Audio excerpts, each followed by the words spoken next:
So I am Ghazal Yadav, okay, and I am pursuing my doctoral in forensic sciences. Okay,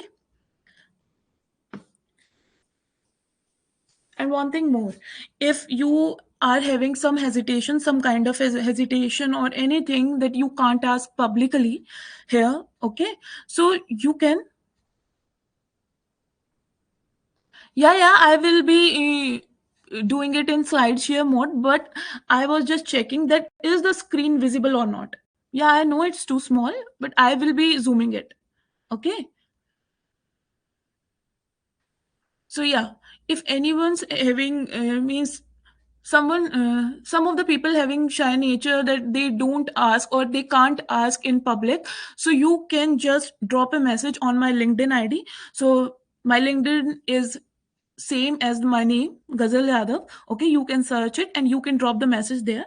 Okay, I will totally means try to help you out. Okay, so thank you all, and now I am just making the screen full.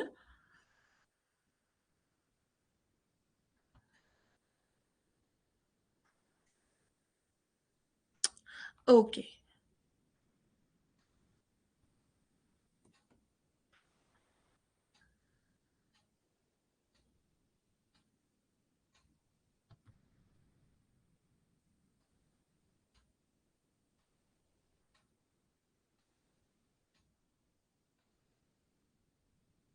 so I think it's okay now.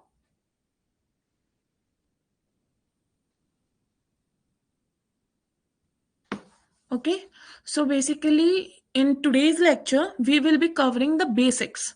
Okay, the basics of psychology, forensic psychology. Okay, that what are the main terms on which criteria we are defining forensic psychology accordingly to the criminal justice system. Okay, so these will be our contents for next 2 hours. So basically, when we talk about forensic psychology, means forensic is basically the application, right? Application of any field, any subject, any particular topic to aid criminal justice system. Likewise the forensic psychology. Okay, so the forensic psychology is nothing but the application of psychological terms, psychological processes, okay, to aid the criminal justice system, right? So firstly, if we are trying to understand the concept of forensic psychology, then we would firstly have to go through the definitions and the proper overview of what the psychology defines. Okay, so basically what is psychology? So psychology is basically a Greek, means is derived from a Greek word that is psyche and logos. So psyche is basically psychic powers. You have somewhat means listen in the cartoons also that there are some cartoons which are based on psychic power. Psychic means mental, means the actions of our body which are related to our brain action. Okay, so the psychic means soul or mind. Okay, and the logos means study. So if we are studying or analyzing the behavior, either it is mentally or physically, of a person, of a particular person, and we are studying it properly, then that comes under the psychology. So psychology, what is psychology? Psychology is a systematic and scientific study of both observable behavior and internal mental process. It is, we can't just say that if we are observing someone, like he is a little bit shy or he is introvert, we can't just make the conclusion on either observable behavior or internal mental process. We have to cover both the dimensions. Okay, means we have to study the behavior of a person and the internal process, means what are his or her thoughts regarding to a particular matter or a particular topic. So it basically aims to understand, explain and predict, means how a behavior of a person, of certain person, means changes according to its situations, according to its mental processes. Okay, if we have given, means if we conduct an experiment on a 10 persons and we give a proper basically condition to them, that this is a condition, so the reaction of every person will be different. Okay, because their brain is different, the thinking capacity, the thinking power of every person is different, the background, the environmental condition of a person is also different. So psychological behavior depends upon the environmental factor also. Okay, so means what was the person's childhood trauma, anything, or what he faces in day to day life, what he thinks about a particular thing. Okay, so it all, the psychological process of a person revolves around these all things. So what are the key aspects of psychology? Means the psychology is basically built on certain criteria. Okay, any subject, if we are studying any subject, so there are some pillars of the subject that we are studying. Means the fundamental things on which that particular subject is based. So what are the key aspects of psychology? Means the fundamental things which are necessary to analyze while studying psychology. So first is behavior. So behavior is an observable action. If a person is behaving inappropriately or anything differently, okay, from rest of the normal person, then we can just check the behavior to study the psychological aspects of that particular person. So it includes verbal and non-verbal activities also. Means behavior just covers the actions done by a person, like talking. In which manner a particular person is talking to someone. If someone is asking you a question, then how are you behaving? Then walking or running, it also defines your behavior. Then crying, laughing and smiling, eating, sleeping, means everything which depends upon any action, okay, of your body, then it comes under behavior. These actions can be directly measured and recorded, making them a primary focus in experiments. Actions are basically the one and foremost thing which differentiate a person, means a psychopath or a person's psychology, from others. Okay, if a person is normally sitting and 10 persons are sitting by the side of him, we can't just identify. But if he or she does actions, okay, means if we give a proper condition to them, every 10% are having same conditions and they are acting differently, then we can just understand the person's psychology. Next is mental process. Now behavior is basically physical process. Now mental process means it basically is within the mind. Okay, the mind of a person. So the mental process are internal subjective experience that cannot be directly observed but can inferred from behavior. We can't just show the things which are running in our mind. Okay, if I am thinking something, then the person sitting in front of me would not access.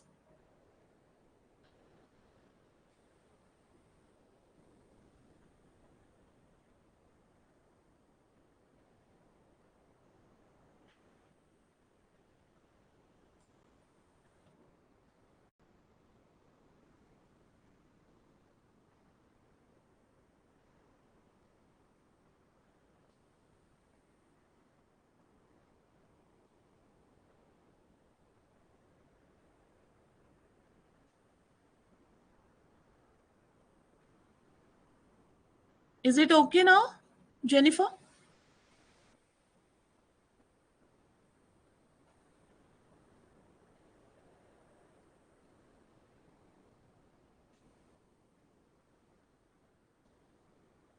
Hello.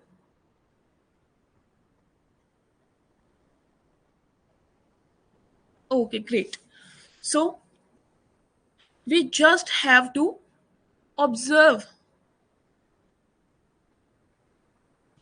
Yeah, I can do slideshow, but sometimes the slides stop moving.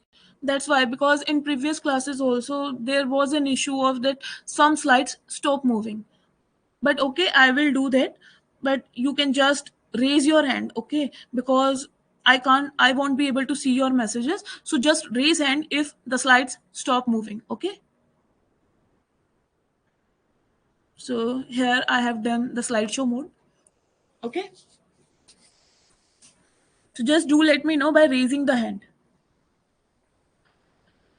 So if what we can do if we can't directly observe the things, okay, means we can't directly observe the actions of a person, then how can we analyze the mental processes? Then we can just ask them about their thoughts, okay, of their thoughts on a.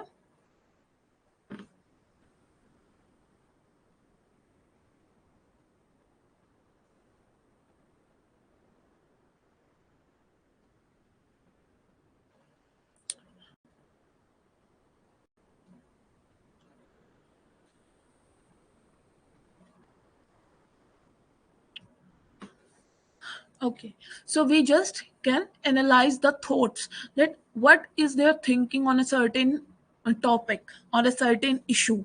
Okay, means how will they solve a problem if any problem is given to them? What is their decision making capability? Okay, then the memory, means are they able to store and recall the previous any trauma or any thing which happened in the past life, are they recalling it or not? Because the IQ or the subconscious does not work same of everyone, okay? So everyone have different recalling capacity, everyone is having different memory, okay? So we can just analyze them by just asking the previously happened or previously occurred thing also. Then emotions, how they feel on a certain things, means some peoples are animal lover, right? So if they see or they get to know about any animal which is harmed by someone, then they feel very very means basically distressed, right? But some of the people who are not that much animal lover, they will just go and pass by them, means it's god will, just by saying it's god will, or means the things happen for a reason, right? Okay, so there is a different perception of every person on any particular issue. So next is the perception. The same thing, interpreting sensory information, means if someone is seeing or hearing anything, so what is their perception on that particular thing? Then motivation and attention. So how they are motivated, means everyone is having different uh, basically thing for a motivation. Some people are food lover, okay? So means if they are in distress or if they are in having anxiety, they start eating, okay? That is their coping issue, means how they cope with that particular situation, they just start eating, okay? Some persons just move to a basically space which is free from humans, or they just want to spend time alone, okay, if something bad happen, okay? So it is their strategy to cope with that particular situation. So this is their mental process, means how their brain is thinking, how their brain is coping with a particular situation. And when we study all these things and when we study all these characteristics, we can easily basically decode the psychology of a particular person. Next, there is scientific approach also, means these two are the physical things, means we can just analyze the actions, we can just identify what their mind is going through, or we can just apply scientific approach to them. So it is the formulation of hypothesis. Means after analyzing all these things, their mental and physical position, we can just formulate the hypothesis. It can either be 2, 3, or 4, means either this person is suffering from this or this. Okay, so we can just formulate a hypothesis. Then conducting experiments, we can also experiment on these things. Means if a certain person is behaving like that, a particular in a particular situation, if a certain person is behaving awkwardly, so is there any chance that more person will also behave like this? So we can just go for population analysis. We can just check it out by doing experimentation with some more persons also. Okay, then observation and surveys. So we can collect data in natural settings or structured format.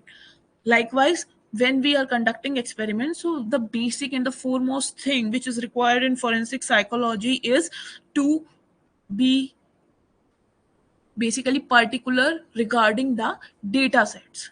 Means you just have to collect the data which is for sure. Okay, we can't just analyze the data which is not reliable. Okay, so then we have to analyze that particular data and reports which we have found. Then we have to repeat the study also. There is one thing which is mentioned here, that is replication. And if we are doing scientific approach, means the formulation of hypothesis and doing experiment, it is a type of research. Okay, that is experimental research. And if we are doing research, then it is very very much important, then we have to go through, means continuous and repetitive studies. We can't just make a conclusion or give a result on single finding. We have to repeat the experiment for at least 3 to 4 times or 10 times, okay, to just be sure. Next, now branches of psychology. So psychology is a very broad subject, broad area. There are different branches of psychology. So first is clinical psychology. Clinical psychology is basically the diagnosis and treatment of mental illness. Okay, means if a person is suffering from any disease which is basically mental disease, then the doctor who is basically analyzing him or her and treating him or her is basically a clinical psychologist. Next, there is cognitive psychology. Cognitive means basic. Basic psychology means, one sec.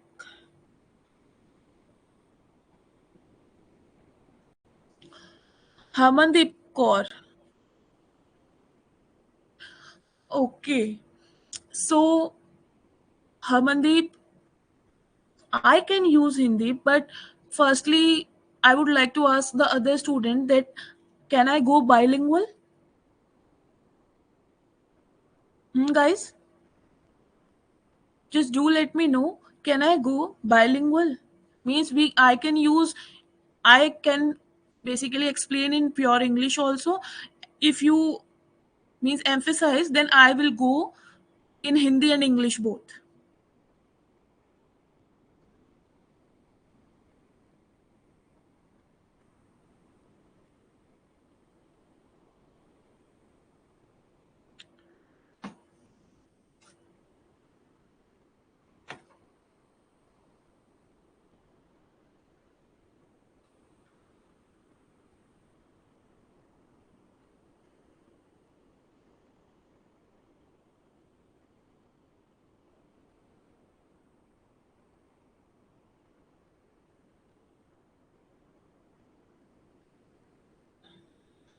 Jennifer, yeah, Jennifer, I won't I will not just use only Hindi. I will be pronouncing much more in English, but I will use some words of Hindi also.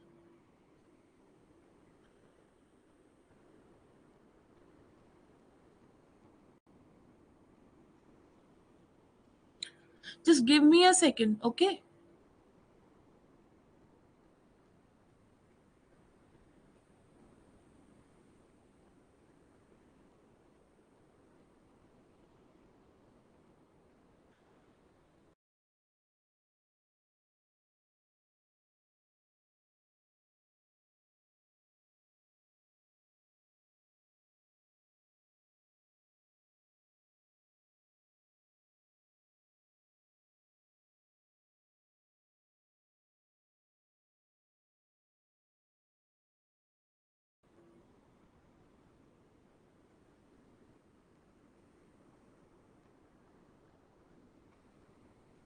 Okay, I think many of you, actually mostly everyone is saying that we can go for bilingual, right? So okay, I will be teaching bilingually. Okay.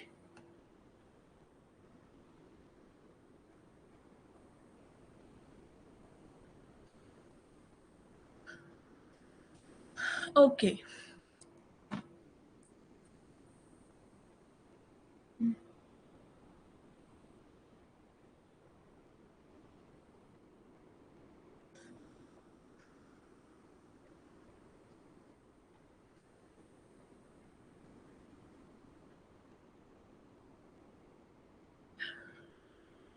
तो second है हमारा cognitive psychology. Okay, इसके अंदर क्या होता है कि हम क्या सोच रहे हैं, हमारी सोचने की कैपेसिटी कितनी है, हम अगर कोई प्रॉब्लम हमें दी गई है, means if there is any problem in front of us, तो कैसे हम उसके साथ एडजस्ट करेंगे, कैसे हम उसके साथ कोप करेंगे, कि हमारा रिएक्शन क्या होगा एक पर्टिकुलर सिनेरियो के अंदर। Okay, like if there is a road accident, okay, so कुछ लोग होंगे जो उन्हें बचाने भागेंगे, some of them will say that let it go, the police will see. Okay, कुछ ऐसे होंगे जो ये कहेंगे लोगों से कि शो सम ह्यूमैनिटी। ओके, कि बचाओ उसे, पुलिस कब तक आएगी, एम्बुलेंस कब तक आएगी, so just go and help us. Okay, just come and help us.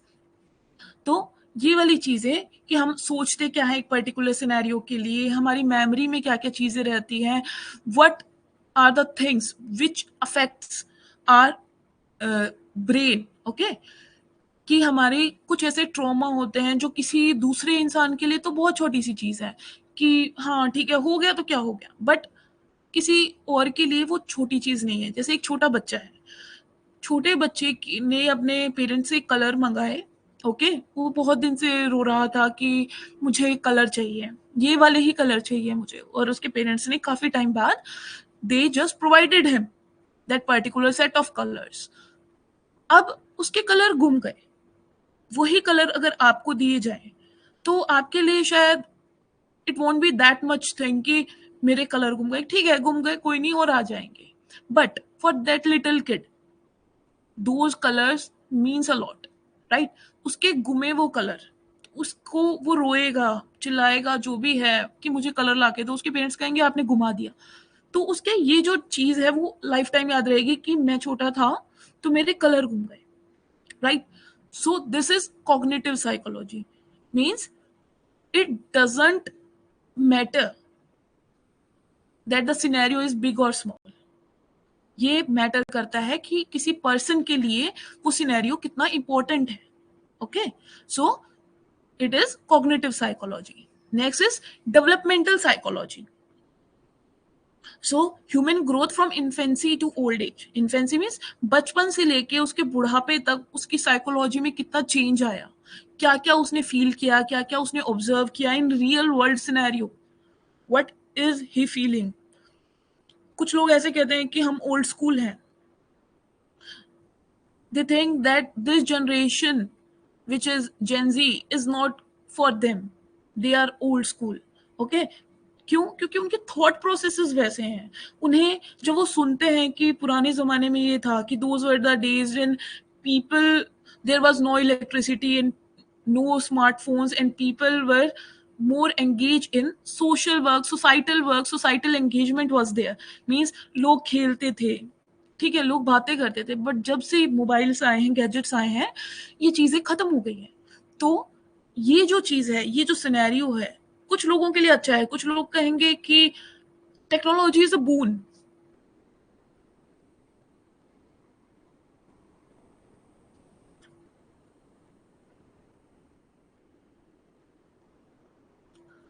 Saumya, trauma, basically trauma is not a just a bad thing. Okay, trauma is just a thing जो आपके दिमाग में छाप छोड़ जाए, right?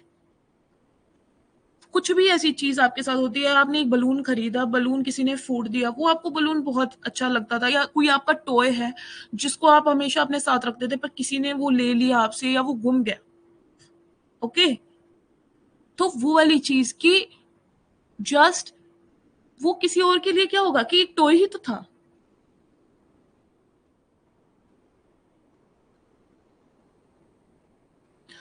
Suhana, I can explain it in one language, but most of the students are saying that I have to go bilingual because they feel it easy to understand in bilingual language.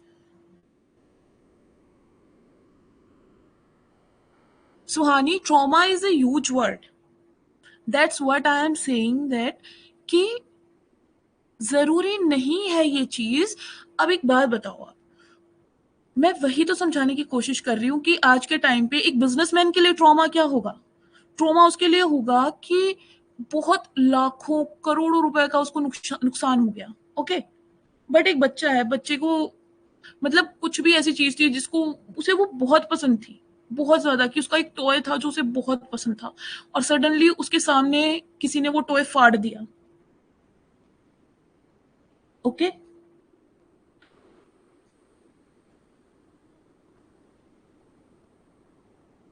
Yeah, I know, Suhana, there are some students, but most of them are saying,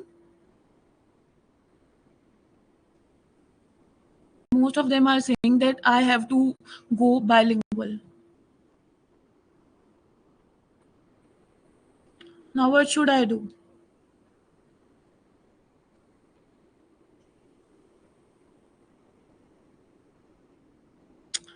Actually, I have to submit to the person who is just dealing with the app, and they will upload the content. Yeah, yeah. You will get the content. Harman, I am speaking.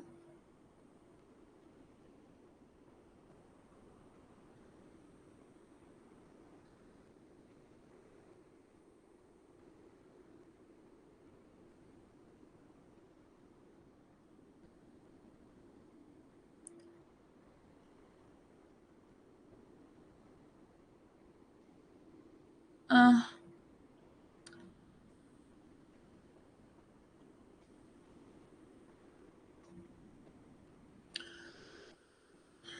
Students, just I want to say something, that please, देखो हम, we can discuss this all the way long. Okay, psychology is not just a small thing.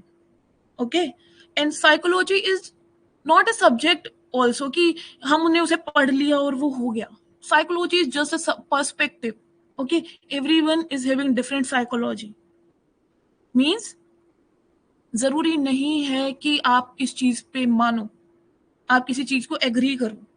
Okay, अगर आप agree नहीं कर रहे हो किसी चीज को, तो ये आपकी साइकोलॉजी है, वो भी तो एक चीज है, right. We can't basically specify this subject in a particular boundary. We are just here to study the basic concepts. Okay, and I am just giving an example according to my perspective. Okay, and I am not saying that आप मुझे blindly follow कीजिए. Okay, maybe the thing which I am explaining or the example which I am giving, जरूरी नहीं है कि आप उस चीज को मानो ही मानो. आपके लिए नहीं है, वो आपकी साइकोलॉजी है, वो आपका पर्सपेक्टिव है, आपका ब्रेन उस टाइप से वर्क कर रहा है, right. And one thing more, please please कह रही हूँ, अभी सब बच्चों के लिए टाइम है, ये हमें ये अपना टॉपिक कवर करना है, and we are just having 2 hours only, right. So आप हैंड रेज कर रहे हो या चैट बॉक्स में भी बोल रहे हो, तो प्लीज तभी बोलो तब नेसेसरी हो, राइट. क्योंकि हम बार बार, मैं ये बैक करती हूँ तो उस वजह से थोड़ा दिक्कत हो जाती है. I hope you all understand. Okay, so I am moving forward.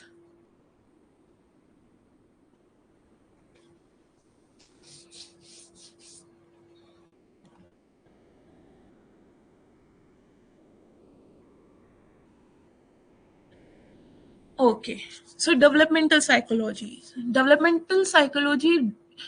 basically deals with जो आपका टाइम था, आपके बचपन से लेके आपके बुढ़ापे तक आपने काफ़ी चीज़ें देखी. ओके, आपने काफ़ी चीज़ें देखी, आपने काफ़ी और जरूरी नहीं है कि जो एक पर्सपेक्टिव आपका बचपन में था वो भी बुढ़ापे तक रहे। ओके, चेंज होते हैं, हमारी बॉडी में चेंज होते हैं, उसी टाइप से हमारे दिमाग में भी चेंजेस होते हैं। ओके, सो इस पूरे टाइम स्पेन में from infancy to old as,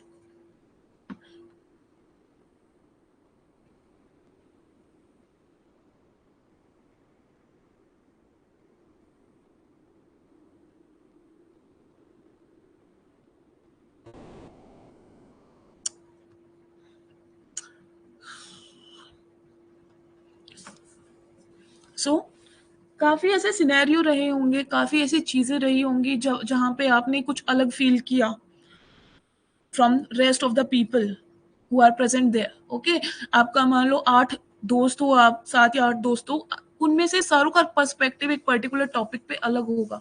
वो क्यों होता है?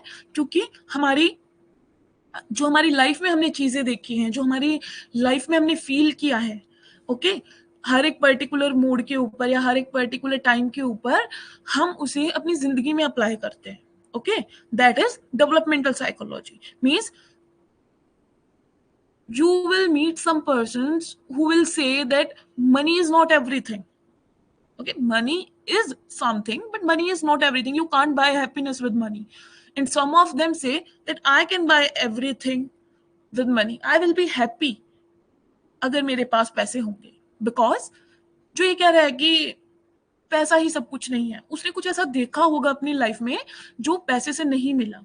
Okay, some near and dear he और she have might have lost some near or dear, or he is not happy but he is having very much amount of basically money, but he is not happy even though. सो उसने ये line दी, उसने अपने life experience से सीखा कि पैसे तो मैंने बहुत कमा लिए हैं but I am not happy at all. Right, तो ये चीज भी बहुत बड़ा फैक्टर होती है कि आप अपनी लाइफ में किन किन स्टेजेस से गुजरते हैं, क्या क्या सिनेरियो आपने देखे हैं, क्या क्या आपने फील किया है उन सिनेरियोज पे। Next is social psychology. Okay, social psychology is how individuals are influenced by groups. And इसका सबसे बेस्ट एग्जाम्पल है जो भी हमारे बाबा होते हैं। ओके, जितने भी बाबा हैं, सम ऑफ रिलीजियस जो बेसिकली पर्सन है फ्रॉम एनी रिलीजन। ओके, कि कुछ लोग किसी पर्टिकुलर बाबा को सुनना पसंद करते हैं, उनकी बातें सुनना पसंद करते हैं, कोई किसी और को। ओके, सबकी अलग अलग बेसिकली लाइन्स हैं, सबके अलग अलग मोटो हैं, सबके अलग अलग लाइफ स्टेटमेंट्स हैं। ओके, कुछ कहते हैं जिंदगी एक बार मिली है, इसे अच्छे से जियो, कुछ कहते हैं कि भगवान में ध्यान लगाओ, कुछ और कहते हैं, है ना। So there are lot of perspective and accordingly आप चूज करते हो अकॉर्डिंग टू योर साइकोलॉजी कि विच बाबा is good for you. Right, तो वो चीज भी एक सोशल साइकोलॉजी का एग्जाम्पल है कि आप कैसे एक पर्टिकुलर ग्रुप से इन्फ्लुएंस हो रहे हो। Obviously you have seen something, you have seen some point which match to your brain level or which match to your thoughts. That comes under social psychology. Next, the forensic psychology, our branch that we will be studying the rest of our lectures. So it is basically the psychology, everything which comes under the psychology, the application of psychology to legal and criminal issues. कि कैसे अगर किसी ने कोई crime किया है तो उसकी साइकोलॉजी ने क्या उसे अफेक्ट किया होगा या नहीं, that we will be studying in forensic psychology. Next, there is educational psychology.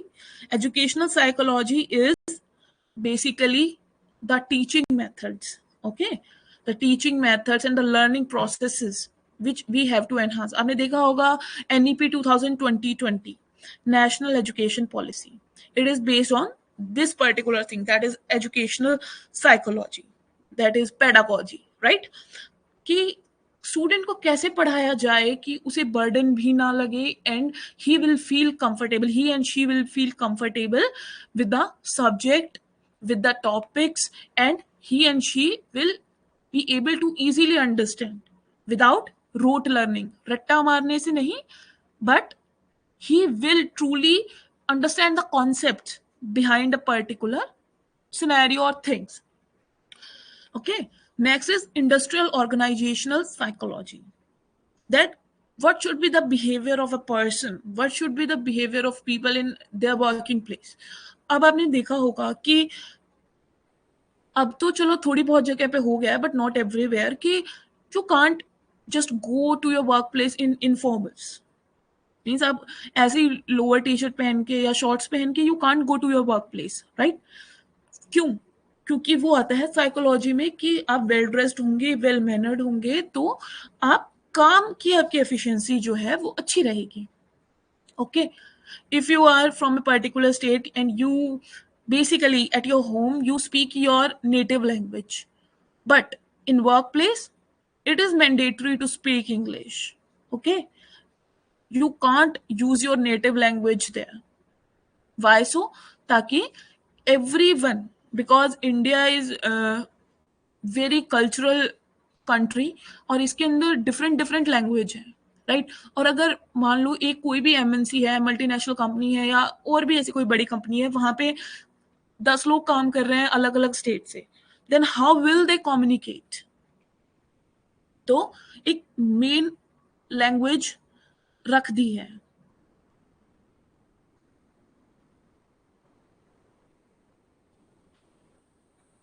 So that particular language will aid them to communicate with each other. So that is industrial organizational psychology, means how little things affect a particular working place. So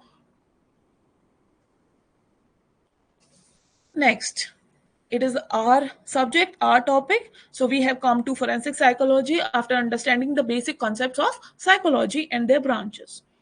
So, forensic psychology, I have told you that it is basically the application of psychological knowledge and methods to understand legal issues, criminal behavior, and assist in legal proceedings.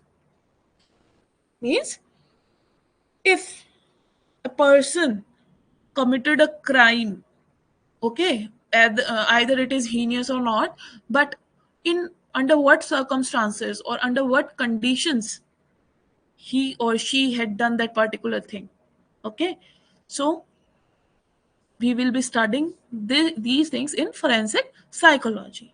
Now, if someone asks that who is the father of forensic psychology, so the father of forensic psychology is Hugo Munsterberg. He was the person who firstly means mixed psychology with legal cases. So Hugo Munsterberg is known as father of forensic psychology, and he was the first psychologist I have told you, and the first book which was published in forensic psychology was On the Witness Stand. Okay, so just remember these two things, that the father of forensic psychology is Hugo Munsterberg, and he published first book in the forensic psychology which was named On the Witness Stand.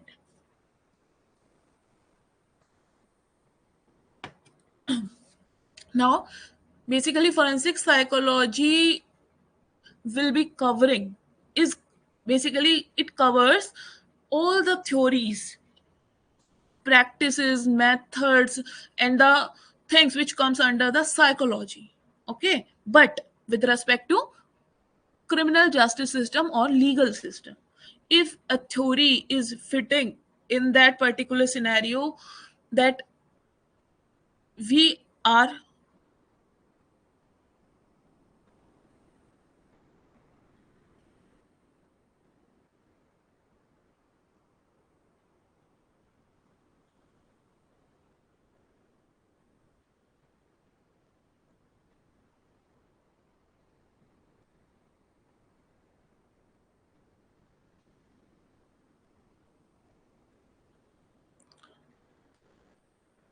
it is changed now.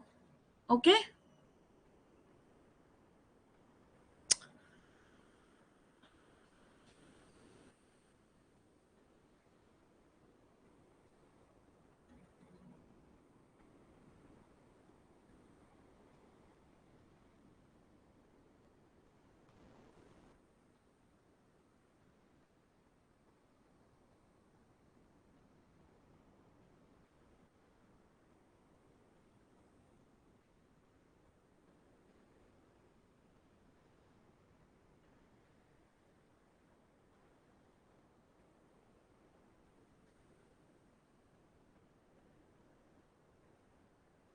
Okay, great.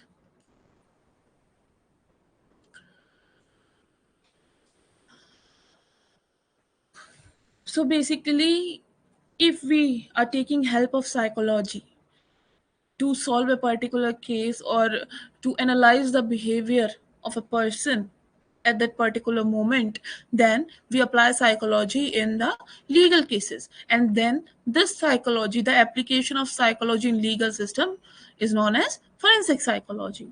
So it is an interdisciplinary field. As you all know, if you are of forensic background, then you, and if you are not also, but it is a very common thing that forensic science is a interdisciplinary and multidisciplinary field. Okay, so as the forensic psychology, because we are applying the psychology in the legal system, means there is not a single or pure subject. Okay, so it is interdisciplinary and it gaps the bridges the gap between the psychology and law. And with the help of forensic psychology, we are able to understand that what would be the reason that a certain person have committed such crime or such thing. Okay, so it just aids to understand properly that what was the scenario and what would be the condition or what would be the, कहते हैं ना, हालत क्या है इंसान की उस time पे, एक पर्टिकुलर टाइम पे, what is the mental condition, what is the statement of that person at particular situation. So it helps to understand and determine to competent that a particular person is competent to stand trials or not. Okay, it assess the credibility of witness, means if a person is giving testimony, okay, testimony to a certain case, then it is also very important to analyze that person, that he is mentally and physically fit or not. Okay, means his brain or his senses are working properly or not, like a normal person. So it is very important also that we have to check the credibility of witness, then evaluating mental illness in defendants, conducting risk assessments, and providing therapy to offenders or victims. Now, we have studied that what is forensic psychology and what will be done in particular subject, in particular field, that forensic psychology में हमें क्या करना चाहिए, but who will be conducting or who will be basically giving the, basically कौन बताएगा that the person is mentally fit or not. So here comes the role of a forensic psychologist. Now, forensic psychologist, what will he do? He will just check the mental statement of a person, that he is mentally fit or not, he or she. Okay, either he or she is a victim or a guilty one. So scientific and legal intersection is a must thing in forensic psychology. Okay, because it combines scientific understanding of human behavior with practical legal application, and that word is forensic psychology. Next, criminal and civil cases. So if we are studying forensic psychology, so it is not just limited to either criminal cases or civil cases, it will include both the cases. Okay, in criminal cases like criminal responsibilities like murders, homicides, rapes, etc., and in civil like child custody, any trauma, etc. Now, psychological evaluation. So how will we evaluate, what are the basically key substance to make the result of a person that he or she is fit or not, mentally fit or not. So firstly it is the mental state. Next, personality, means what he or she thinks in particular subject. Then trauma, is there any trauma to the person, means sometimes person also sees the things which are just running in his or her mind. Okay, so it is just basically the trauma he or she is facing. Next, intelligence, that some persons are having very good IQ and some are not. But basically it is said that the psychopaths, okay, they are having a very good IQ. Okay, so it is also basically a point which have to be assessed while doing psychological evaluation. Next, risk of reoffending. Okay, so there is a term that is known as recidivism. Recidivism is a term which is basically used for the repetitive offenders. Okay, and those repetitive offenders are known as recidivists. Means the person who just commit crimes.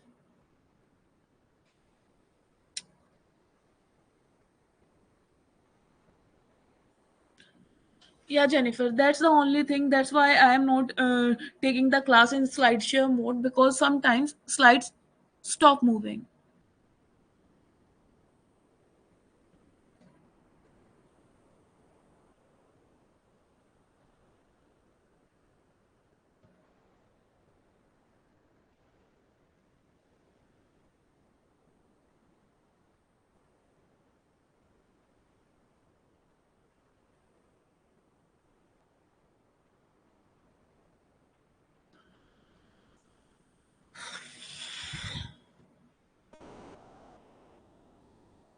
Okay.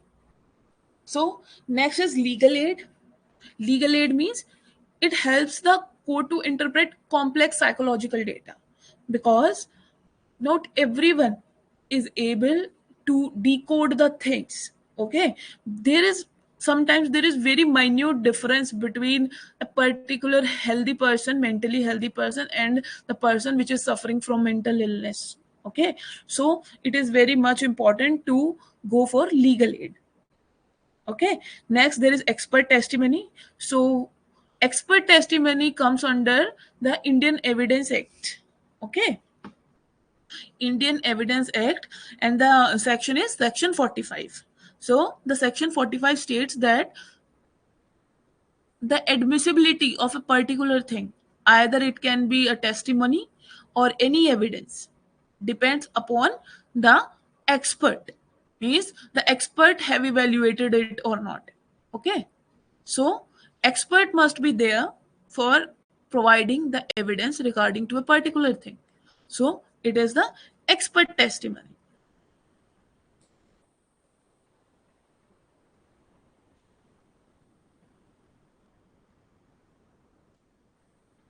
Next, what are the core areas of forensic psychology? So, firstly, criminal profiling.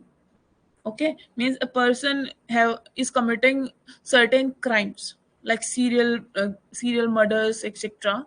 Then we have to generate the profile of a person. Means what is his or her modus operandi.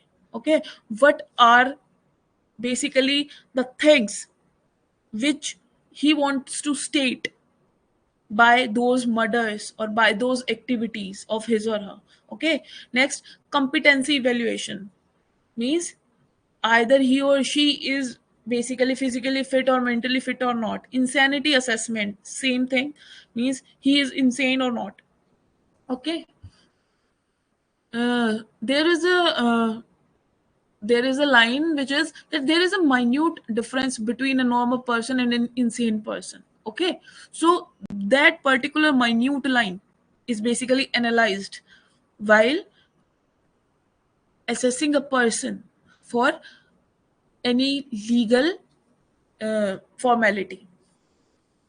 So next, risk assessment, child custody evaluations, eyewitness reliability means is the particular eyewitness is reliable or not, because he or she can be in trauma, he or she can be seeing something which his or her brain is making her so, right? Next, jury behavior. What is the behavior of the jury? Means he or she is biased or not. Okay. Next, police and correctional psychology. means what is the behavior of police. You have listened that sometimes a person which is not guilty, okay, was giving the statement that I have not done this, I have not done this, please believe me, I have not done this. But by being in 2 to 3 days in police remand or custody, and then when he appears in the court and he starts saying that I have done this, sir, I am the guilty one. So this is also being checked by the forensic psychologist, that he or she is has given trauma or not, is he or she speaking with her free will or not. Okay, so these are the core areas. Now we have come to history. Okay, I will not explain this because this is our first lecture and we are very much lacking behind. Okay, so basically I will be covering the main points. Okay, so basically psychology is a very classical and ancient subject. Okay, like in the previous time, our great grandparents or much more to them also, they used to say that be humane, show humanity, have some morality in you. Okay, and this is your family, this is your responsibility to feed them, to make them what, to make them the person with good heart and good mind. Okay, so these were the saying, but also we can't deny this is the psychological concepts. Okay, so these are also discussed by the Greek philosophers when they start writing their book, like Plato and Aristotle. Okay, next Roman law introduced the idea of mens rea. There are two things, that is mens rea and actus reus. Okay, so mens rea is basically thinking something wrong. Okay, it is not a crime. Likewise, if I am thinking that there is a person which I don't like or which I don't adore, okay, and he or she is basically making me feel uncomfortable in the class. Okay, and means there is something more than that, means we have been in a fight also, and I don't want to see her in the class, and I think that she may die. Okay, why she can't die? This is my mens rea, means this is my thought processes, that I am thinking something wrong, that she, why she can't die, just she just dies. Okay, this is my thought. Okay, this is my guilty mind, this is the mind which is basically making the things which I want. Okay, so this is known as mens rea, means thinking something wrong. But actus reus is, actus means action. Okay, acting something wrong, that is that if I kill someone, okay, so that will be actus reus, means I was thinking and I just killed that particular person because I was thinking that I have to kill that, him or her. Okay, but if I am thinking only, then it is mens rea. It is a concept in modern legal philosophy. Next, in 19th century, which was early legal and psychological links. So court began discussing insanity defenses in criminal trials. Okay. In 1843, a rule came, that is Manhattan Rule, okay, in UK, which established some standards, legal standards in the court, that if a person is suffering from insanity or mental illness, then he or she can't be given punishment. Okay, then in 1879 there is Wilhelm Wundt established the first psychological lab in Germany. In 1879, the establishment of first psychological lab in Germany took place. In early 20th century, 1901, James McKean Kettle researched eyewitness reliability. Okay, proving memory errors, means he said that it is not possible for some people to recall everything. Okay, means what happened in the incident, that particular incident, if any incident took place.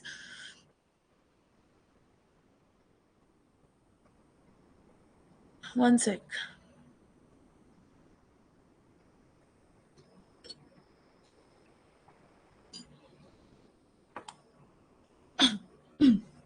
Okay,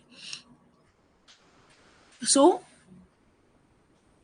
he researched on eyewitness reliability that if a person gets a sudden shock, this shock can be from anything which he or she is not expecting. Means if someone is walking on the road and suddenly any animal comes in front of him and just attack on a person who was walking in front of him, so it will be a sudden shock for him. Okay, and it is possible that sometimes our mind stop working or our mind don't analyze the things which are happening.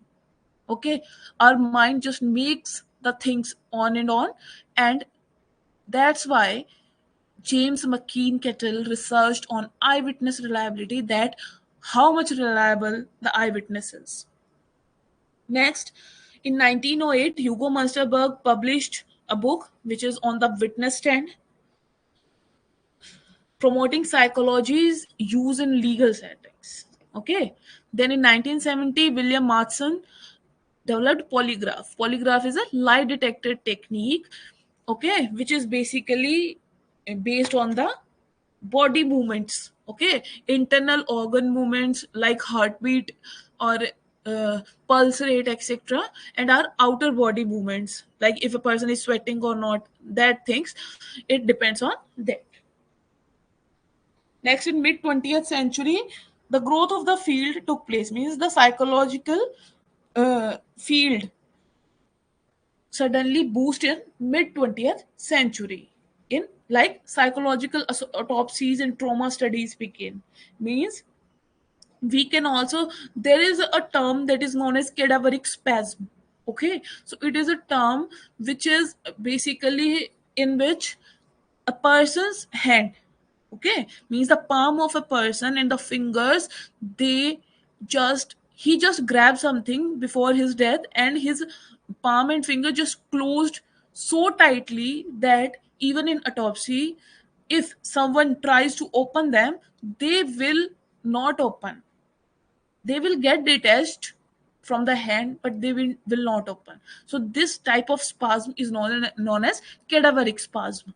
Okay, so this comes under psychological autopsies. Means at the before the time of his or her death, the death of a person, the psychology affect the body movements of a person that much that before death he just tried to grab something, and when he dies his hands just remain in that particular position only.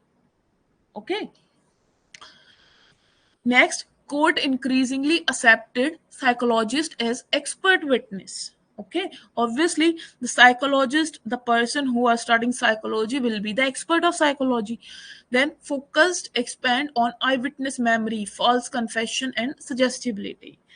In 1954, Brown versus Board of Education case, psychological research was used in US Supreme Court also. In late 20th century, 80s to 90s, the research conducted, many research conducted on memory and eyewitness testimony, there was growth in that period in the academic programs. Then in 21st century to 2000s, means 2000 to present, interrogation with neuroscience and trauma studies, means how our neurons, the motor nerves of our body, the neurons present in our body affects with the psychological trauma or psychologically shock. Okay, and emergence of digital forensics and cyber psychology also emerges. Then forensic psychology now widely accepted in legal system globally, so it is now basically admissible. Means you can just give your opinion as an expert on a particular thing. Next, now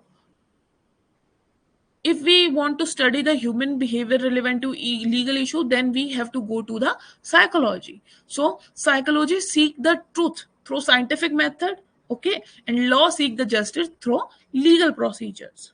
Psychology is descriptive. Okay, descriptive means how people behave, and it will basically behavior is not on a certain point only. The behavior is day to day life processes of yours. Okay, the things which you are doing in your day to day life. Okay, the things which you are thinking in your day to day life. Okay, different people thinks differently, different people do the jobs or the course differently. Okay, so psychology is descriptive and law is prescriptive. Prescriptive means the law suggests that how people have to behave. Okay, so it is prescriptive. Then psychology focus on probability, diagnosis and treatment. Okay, means it basically psychology works on certainty and law focuses on certainty of probability. Okay, and law focus on certainty, rules and punishments. Next, psychology changes with new evidences. Okay, new evidences, new factors, new things which a person is discovering in his or her life. Okay, and law basically resists change for precedent and consistency. Law can't change. Okay, means it can change because we are the one who write the laws, but once it was written, it becomes a law. Then it can't be changed without means a very much blunder. Okay, means that there is a constitution of ours and there are various laws, the IPC and CRPC sections. Okay, they can't be changed. Okay, and the law depends on them, but there is no such thing for psychology. uh, Suhana, what should I explain again?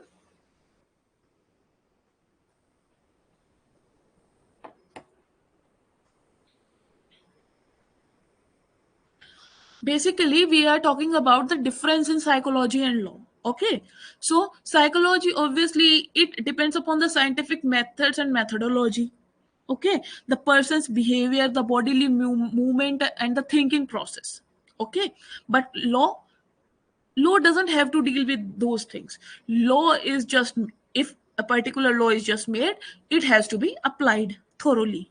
Okay, psychology on the other hand is descriptive while law is prescriptive. Means psychology defines a person's behavior. Okay, means he is rude or not. Okay, he has a short temperament or not. Okay, he just tell others that how a particular person is behaving. But law basically tell people that how to behave. Okay, in public or if you are living in a particular country, there are different laws. Okay, so the law tells the people, means it reinforces the people to behave in certain manner. Okay, then psychology basically focuses on probability, diagnosis and their treatment. Means that if someone is saying that this person is insane, then some psychological test. Okay, the particular psychologist runs some test on him. Okay, to check the probability of his or her insanity. Okay, then he diagnoses them and then the treatment starts. But law basically truly relies on certainty. Either this thing happened or not, either it is a yes or no. Okay, there is no such thing in between in the terms of law. Okay, and rules and punishment, there are some certain rules, and for those particular rules, if anyone fails to obey those rules, then there are certain punishments also. Then psychology changes with new evidences.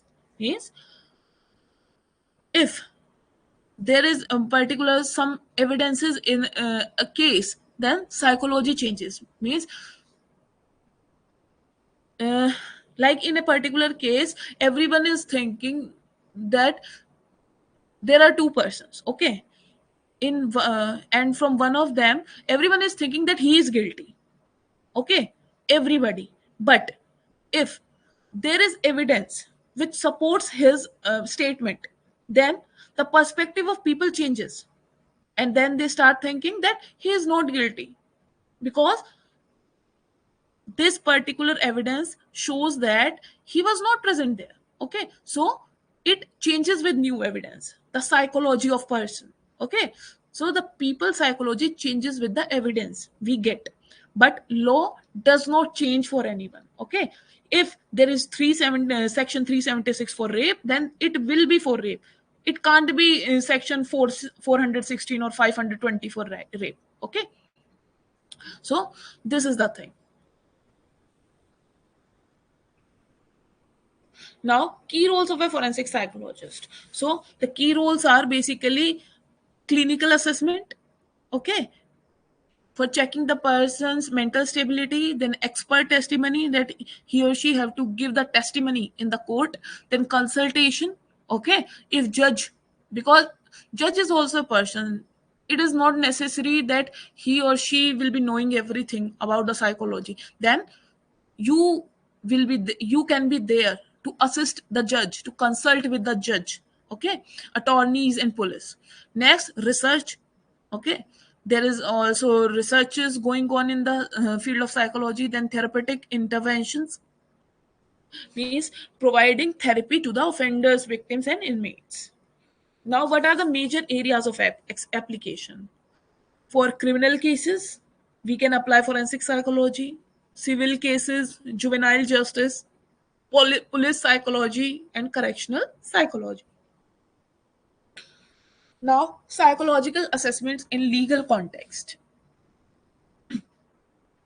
So, firstly, what are the psychological assessment in legal? Means what we go through to have done the psychological test of a person. Okay, what are the points which are required for a person to make him or her guilty of a particular case? So, competency to stand trial means the person which is standing in the guilty bar, that is the defendant, is he or she understanding that what he has done? Means if a person is insane, okay, or mentally unstable and he killed someone, okay, but what is the point here is that does he know that he killed a person? Because he is insane, he is not mentally fit, okay, he does not know that he killed a person and it is a heinous crime. Okay, so he is not competent to stand the trials. Okay, so it is the competency to stand trials. Then criminal responsibility or insanity defense means was the accused aware of the nature or wrongfulness of his act? Means is he aware that what he has done? Risk of reoffending, that is recidivism. I have told you that is he continuing to offend that particular crime or not? Okay, next, child custody evaluations. So, best interest of the child standards means if a person, if a child and he lost his parents, both the parents, or the parents are separated or divorced, so to whom the child custody will go, it will depend upon the best interest of the child. Means the jury or the court will check that who among the parents, okay, or if the parents are not there, then who among the relatives would be a best fit for the child. Okay, so it is also done by the forensic psychologist.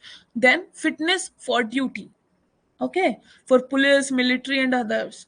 Means sometimes it is possible if you are basically living in very psychological conditions, okay, where the temperature is very low and you are regularly seeing dead bodies and murders and cold cases, then it is necessarily possible that your mind would basically stop uh, analyzing the things. Okay, your mind will become mentally incompetent.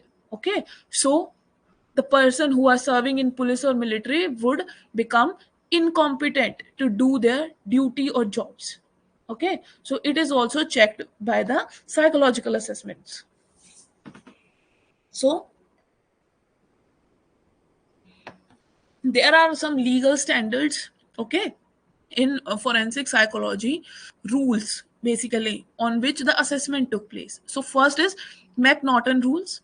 Okay, it basically originated in 1843 in McNaughton case, England. Okay, so what is this rule? It basically focus on the cognitive ability to understand right and wrong. Means is the person is does the person know that he or she has done a wrongful act or not? Okay, then defendant is not guilty, and in which scenario or in which cases we find that the defendant is guilty or not. Then, so what are these? If the person is suffering from any disease of the mind, okay, means mental illness, and did not know the nature or quality of the act. Obviously, if a person is mentally unstable, then he or she won't be able to analyze the things which he or she has done. Okay, did not know the act was wrong. Obviously, if a person is mentally unstable or mentally ill, then he does not know that murdering someone is a wrongful act. Okay, so this rule is, these are the three things which basically are used in McNaughton rules. Okay, to check the cognitive ability of a person, and this rule is still used in United Kingdom, India, and some states of USA. Okay, United States of America. So, and it is somewhat criticized also by some other countries because it ignores the impulse control, okay, or emotional factors. Obviously, sometimes emotional factors also have taken to be in consideration. Okay, because if, just imagine that you and your parents are just walking on a road and someone just hit your parents in road rage. Okay, so this time you are just filled with so much emotions that if a person who just road rage, okay, comes in front of you, then you might kill him or her, right? So this is emotional factor, because sometimes our brain stops working when it comes to our emotions. Okay, so McNaughton rules does not follow the emotional factor, so it is criticized in some countries also. Next is Durham rules, that is the product test. Okay, it comes from the Durham versus United States in 1954. Okay, in this, what is this rule? It is the defendant is not guilty if the act was the product of a mental illness. Okay, if the defendant is mentally ill, then he is not basically guilty. It is broader than McNaughton rules. It includes, unlike in McNaughton rule, there was no place for emotional or behavioral disorders, but in Durham rules, the emotional factor was also added. So it is broader than McNaughton, and it emphasizes expert opinion and medical diagnosis also. Okay, largely discontinued due to vagueness and over reliance on expert. As there is over reliance of expert, means if the expert think that the person is right, then the court will basically approve that the person is right. So that's why it was discontinued. Next, there is Dusky Standard. Dusky Standard was started from the case of Dusky versus United States in 1960. It states the criteria of competency to stand trials. Okay, means what will would be the criteria that a person is made guilty or not. Okay, so the defendant, the person who is basically in the court, have a factual and rational understanding of the trial. Means he should know that what is he going through and be able to assist their lawyer effectively. In Dusky law, if a person can't assist his or her lawyer, then he would be said incompetent for standing the trial. Next, focuses on present mental state, not past condition. If a person in the past has some mental illness, but he now is cured and he has done murder, okay, then he will be guilty. Okay, we the court won't take action on his past conditions. Next, standard used widely in US and referenced globally. This standard is basically mostly used in the United States of America and also referenced globally. Next, there is Tarsoff rule, duty to warn. Okay, it comes from Tarsoff versus regents of the University of California. Okay, so mental health professionals have a duty to warn identifiable victims of credible threats, and it balances the client's confidentiality with public safety. Okay, means they does not uncover all the things. Likewise, in the courts of India, they does not uncover all the things of their client, okay, in public. Next, basis for legal obligation in cases involving danger to others. If a person is danger to other, then there are some basic obligations and basic conditions under which the decision is made. Next, adopted in many states and countries with variations. Okay, there are various variations in this Tarsoff rule. Okay, but it is mainly widely adapted in many states and countries. Our next topic is eyewitness testimony and memory research. Okay, so what is basically eyewitness testimony? What is eyewitness testimony? If a person was present at the particular place of incident, okay, then that person is the eyewitness, okay, because he has seen the incident with his own eyes. And if he is uh, giving his or her statement in the courtroom, that is the testimony. Okay, so when we combine these two things, that a person who has seen the incident with his or her eyes and is giving the statement in that particular case in the court, then this is known as eyewitness testimony. So psychological research show memory is malleable. Obviously we can change the memory influenced by stress, time and suggestion. Okay, means if there is stress in the mind of a particular person, or if there is a low time, means uh, the incident took place long ago. Okay, so and the suggestion also, means if someone basically continues to suggest that it doesn't happen in that way that you are thinking, it doesn't happen in that way that you are thinking, then our mind start working on that also, and the psychological research becomes malleable. What are the key issues? Firstly is misinformation effect. Next is weapon focus. Next, cross race identification errors, stress and trauma effects. Okay, so misinformation effect means sometimes we can't see the things clearly. Okay, means the time was of night and the person doesn't see the things clearly, but his or her mind makes up the thing that it would have been. Okay, it would have been occurred. So this is misinformation effect. Then weapon focus. If someone is just focusing on the weapon, means there is a long rifle in a particular person hands, and with due to stress or due to basically shock or surprise, the person is just seeing the weapon only. He doesn't see the things which are happening there. Next, cross race identification errors means change in the race of a person. Okay, means Asiatic, the person is basically Mongoloid, Negroid or Caucasoid, or basically mix Asiatic. Okay, so if a person is not, due to stress, if a person is not able to identify the race of a person, then stress and trauma effects, obviously these all things happens in the stress and trauma.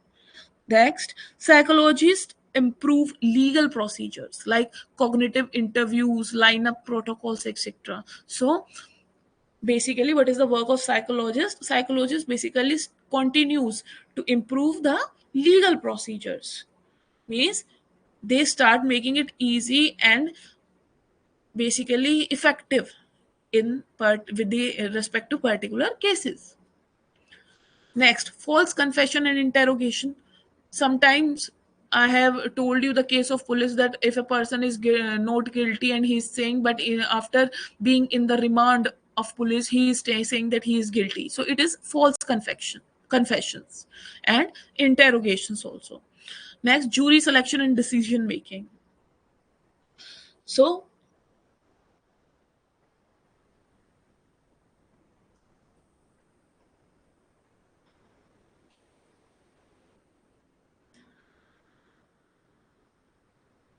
sorry so jury selection and decision making. So voir dire process involves psychological profiling of jurors. Voir dire means basically to speak the truth. You have seen in the movies, okay, like in Indian courts ki Gita पर हाथ रख के कसम खाओ कि मैं जो भी कहूंगा सच कहूंगा. That is voir dire. Okay, कि to speak the truth, you have to speak the truth in court. Okay. So forensic psychologists assist in jury consulting. Means if there is a consultation among the jury, then they can assist them. Okay, trial simulations and witness preparation means sometimes witness also become scared. Okay, it becomes uh, basically nervous. Okay, to face the court and the people. So it is also the work of forensic psychologist that he or she can calm the person, can calm the witness. Okay. Next, criminal profiling. Okay. So obviously on the basis of the behavior and the things which he or she has done, the forensic psychologist can make a profile of a criminal, that he should, what he should be like. Next, juvenile forensic psychology. It basically focuses on the developmental maturity rehabilitation. Because if a child is less than 18 years, then he can't be punished. He just sent to the juvenile houses, okay, juvenile jails, and there up to the maturity he stays. Okay, and it evaluates the competency to stand trial, because in Indian courts it is stated that the child or the children who are below 18 age are incompetent to stand trials. Okay, risk of future violence. Yes, there can be a risk of future violence. So it is the duty of forensic psychologists to evaluate their mind and to help them choose the right direction for future. Correctional and prison psychology means mental, to check up on the mental health care, anger management, suicide prevention, cognitive behavioral therapy, post release adjustment support of the prisoners. Okay, so it is also the work of forensic psychologists to check on all these things. Next is victimology and trauma assessment. Okay, so it focuses on the psychological impact of crime on victims. Means if a person has gone through a particular crime or particular scenario, then obviously his or her psychological basically process changes. Okay, his or her thought processes changes. So it is also the work of forensic psychologist to assess his or her mental statement and then help him or her to get rid of it. Okay, because life is beautiful. Okay, everyone knows that the positivity is the only thing which can help or which can aid a person to become a better one. Okay, so obviously if a person who is suffering from something, so it is very important to make him understand that life is beautiful.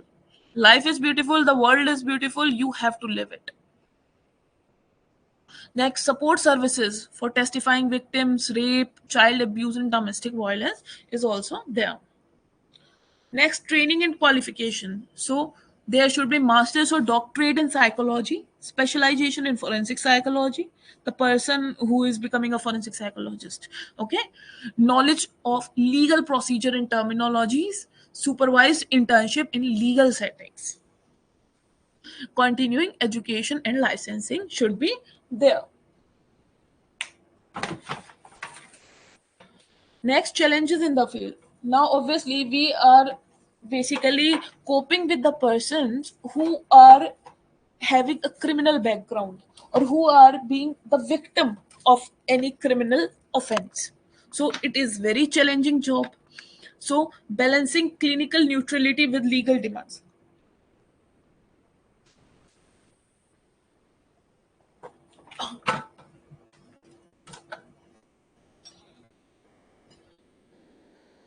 Sorry. So it doesn't matter that what you are thinking of a particular person. Okay. Like if there is a criminal, okay, but he is mentally ill, and you know that he murdered someone.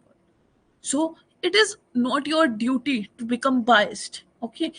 It is your work to make him competent, or it is your work to analyze him. Okay. So you can't be biased there.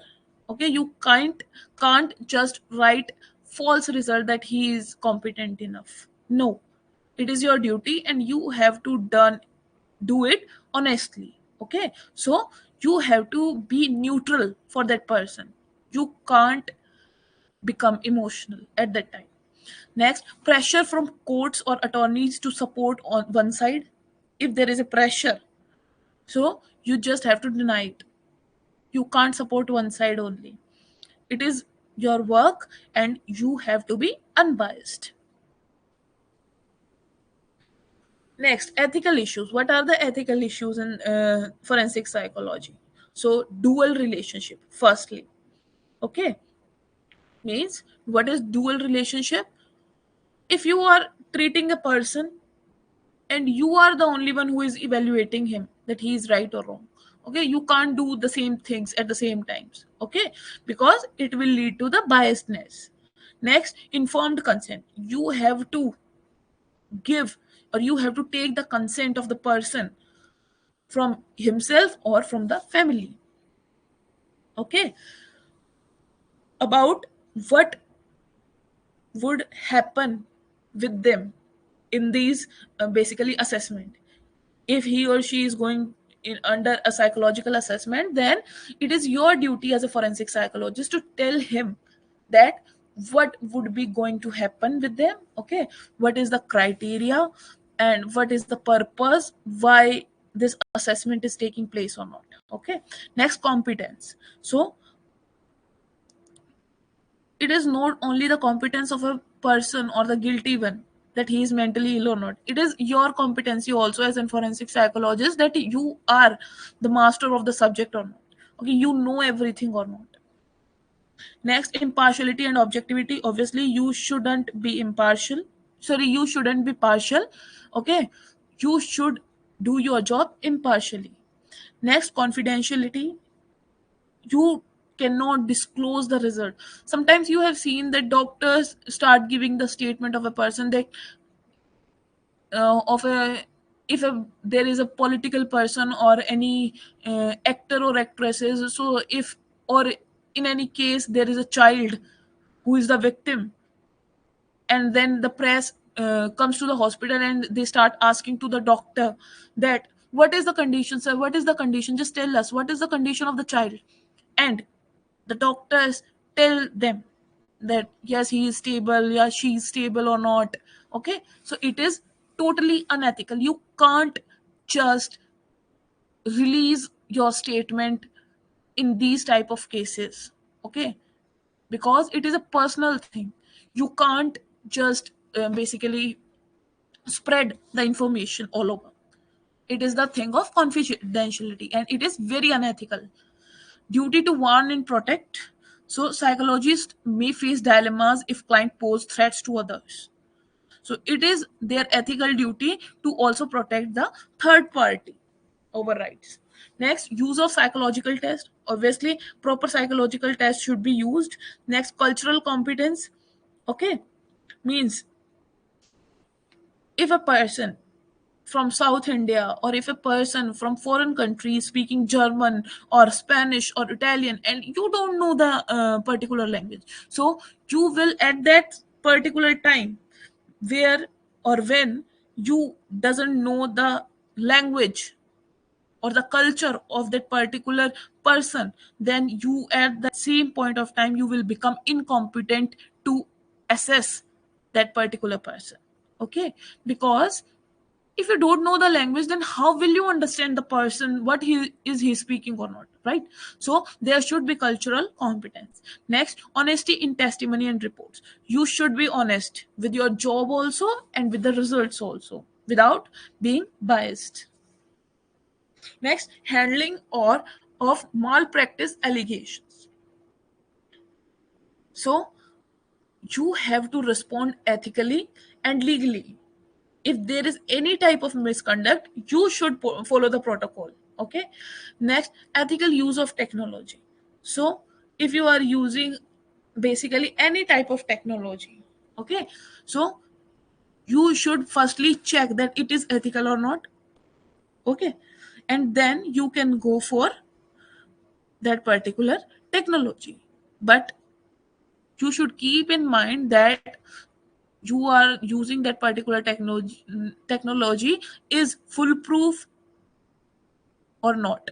Okay, means in future can it breach the privacy or the things which you were assessing with the help of those. Okay,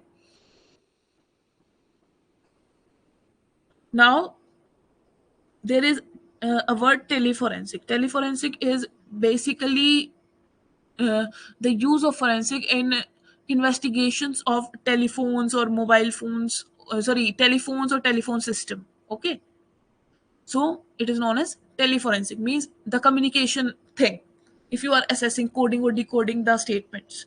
Next, bias and prejudice. So you can't be biased. You have to, if you know a person and there is something rivalry between the both of you, okay, so it is your personal matter. Okay, if the victim or the offender is your rival or anything, means you don't like him, so it is your personal matter. You can't just mix your personal matter with the legal proceedings. Okay. Next, civil and criminal case assessments. So firstly, civil case assessment. So forensic psychology basically helps in custody disputes, personal injury, disability claims, etc. It assesses mental competence, that if a person is able to make the decision of its own on a certain time or not. Okay. It evaluates psychological damage from trauma, that how much damage a person, mental damage a person has taken with a particular trauma. Next, provide expert opinion in court, obviously according to section 345 of IEA. It is the duty of forensic psychologist. Next, ensure fair compensation or legal outcomes, okay, without being biased. Now, common tools are interviews. You can do interviews, you can do psychological testing and document review. Next, criminal case assessment. So it determines competency to stand trials. Okay, means either a person is fit enough to, or the competent enough to go through the trials. Okay. Next, evaluates mental state at time of crime. What was the mental state of a person when he committed the crime? Okay, like insanity defense, means if a person is suffering from mental illness, then if the defendant is defending the person, then it is known as, that type of defense is known as insanity defense. Assesses the risk of future violence or reoffending. Okay, so we can also assess the risk, that will that particular person will do these type of crime in future also. Is he or she is a threat to the society? So it is also assessed.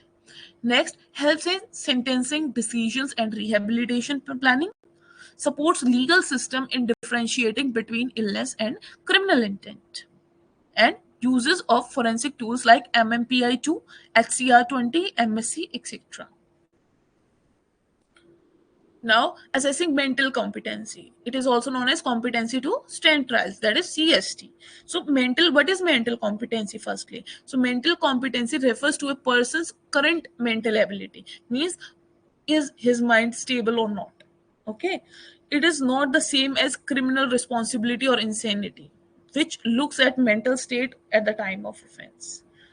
Now, what is the legal basis? The most commonly used legal standard is Dusky standard.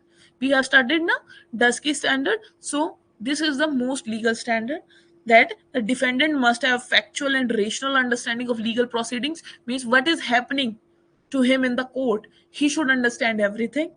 Next, the defendant or the offender or the victim, okay, should know or should consult with their lawyer with of their own. Okay, now what is the purpose of competency assessment? We can't basically understanding the nature and the purpose of the court proceedings.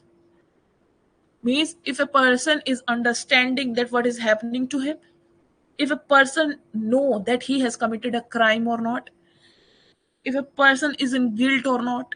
Okay, so for checking out all these things, we it is basically the purpose of competency assessment. And when it is ordered, it is basically requested by a judge, defense attorney, or a prosecutor. Okay, and it basically triggered by the unusual behavior of a person or the history. Okay, next, what is the role of forensic psychologist in it? So for going through the clinical interviews, trials, assessing the mental state, okay, competency to stand trials, and psychological different testing, interviews, and assessment have to be done by the forensic psychologist. Okay, next, review legal records, medical history, psychiatric history, etc., and interviews attorneys, families, or jail staff also. And then after analyzing all these things, after assessing all these things, he or she have to prepare a report and present in the court to the jury or attorney. Okay, so that the judge or the attorney would able to find that the particular person is competent or not, or the proper whole process which happened with him was okay or not. Means he was in the custody of a police, was he there beaten or not? Okay, was the everything, means the offender or the victim has gone through a proper channel or not? Okay, means there is a chain of custody for the things now. Chain of custody means going through a proper channel. Okay, following proper custody requirements. So is it there or not? So this all thing has to be written by the forensic psychologist and have to present them in the court. Now, what are the key areas of evaluation?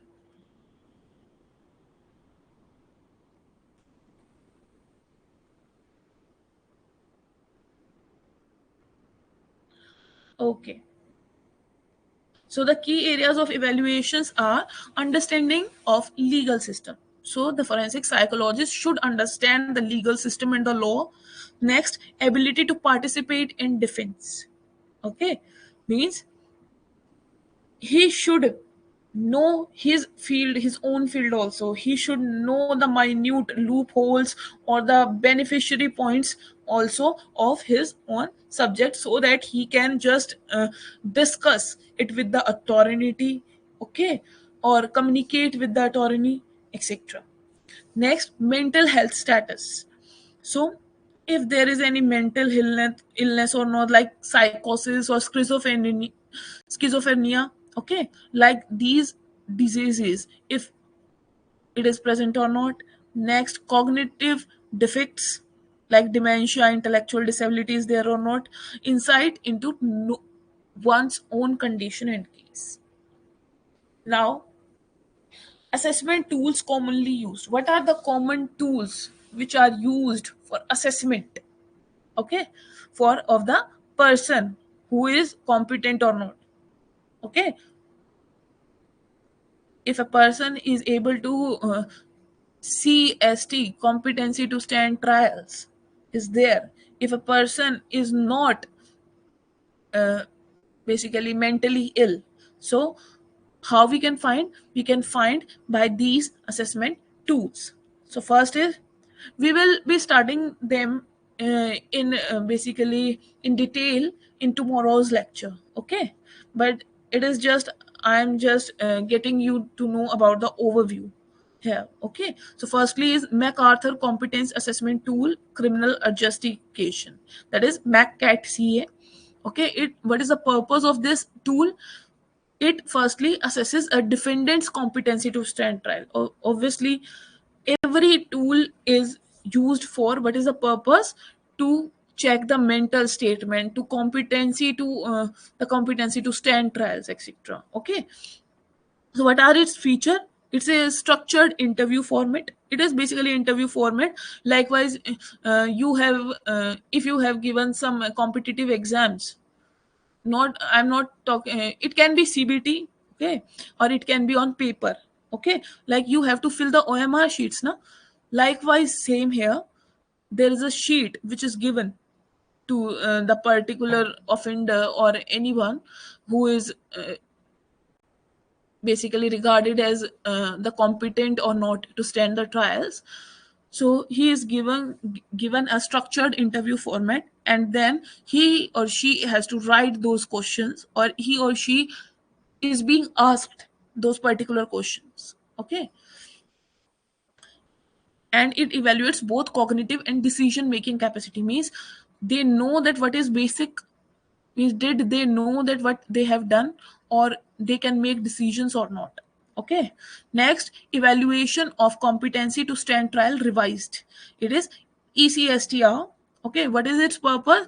It basically checks the mental statement of person, like does he have knowledge of factual understanding, that what are the facts, means what are the courtroom, what is law, what are rules, what are punishments, does he know them?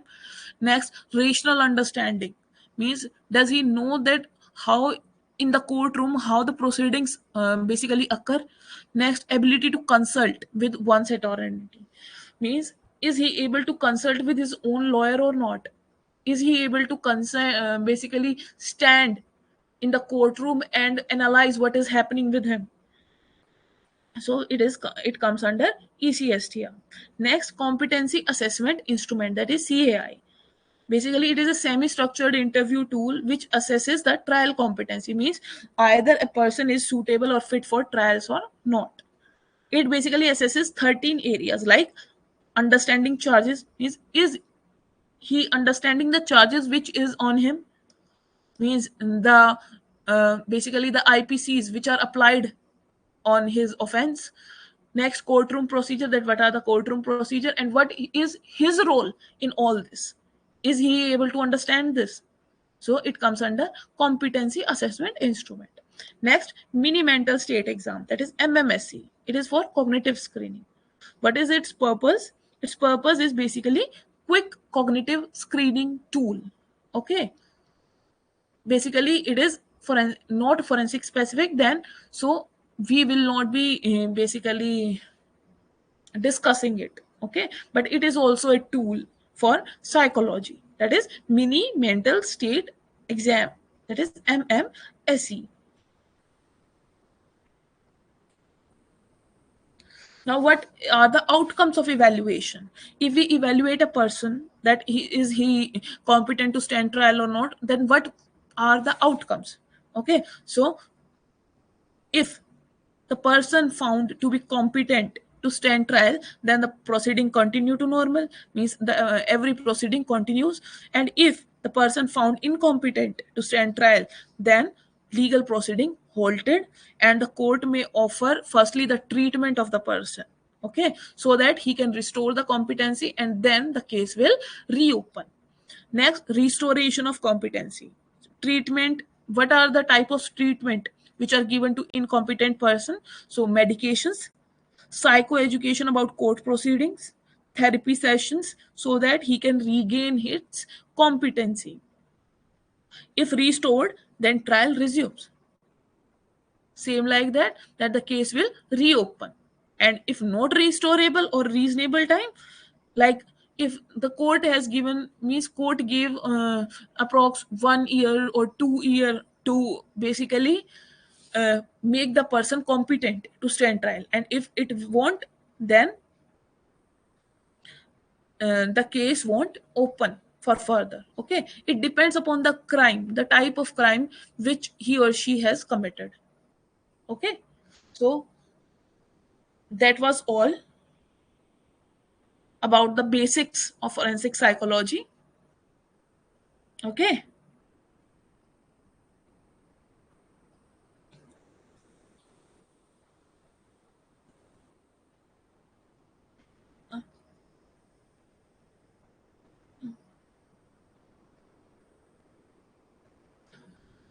Soumya, here we are just basically doing the basics. Okay, means we have just understand what forensic psychology will be stating. Okay,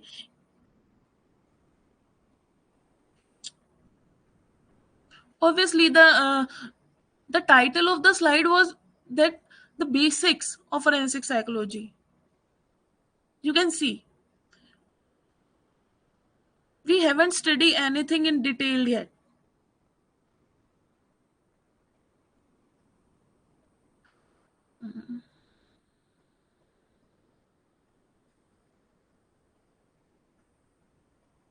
It was the basics, means we have just understood the terms.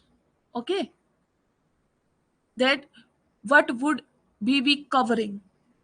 Okay, yes, Surita. Hello,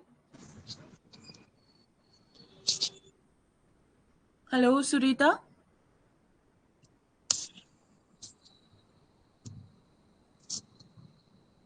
Hello.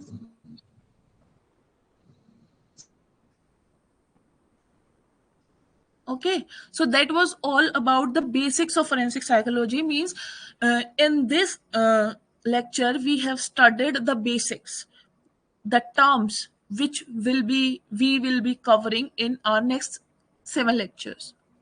Yes, Surita.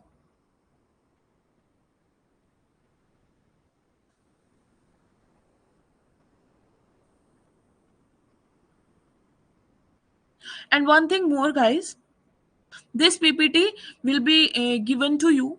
Okay, and in the last, means in the last there is a question and answer sections. I have provided some basically MCQs. Okay, you can just go for them and just solve them. Okay, I hope you liked the lecture.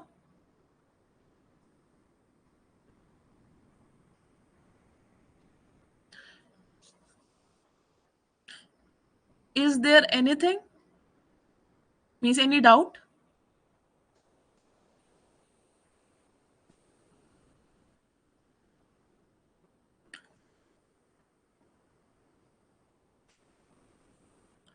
Yeah, just let me know.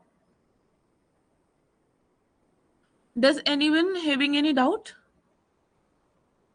Okay, thank you so much. And one thing more, uh, हम bilingual नहीं चल सकते हैं, because I think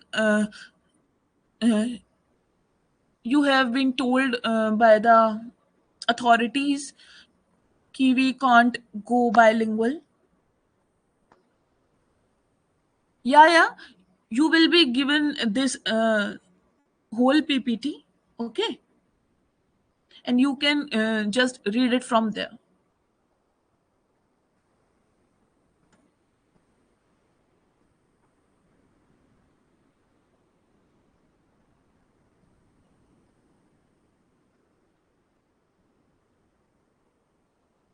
Okay, so thank you all, and I hope you enjoyed the session. Okay, and do share your reviews on the Google on the next Zen Academy.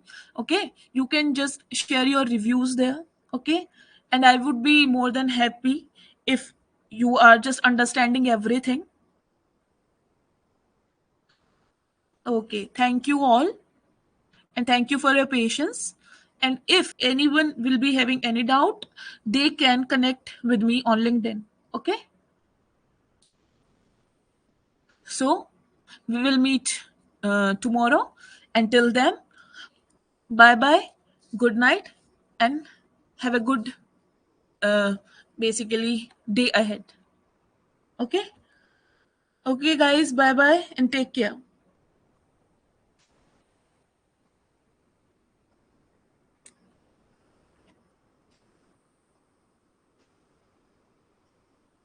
Harman, we didn't meet. You just listen my voice. But thank you and so sweet of you all. Okay. Bye bye.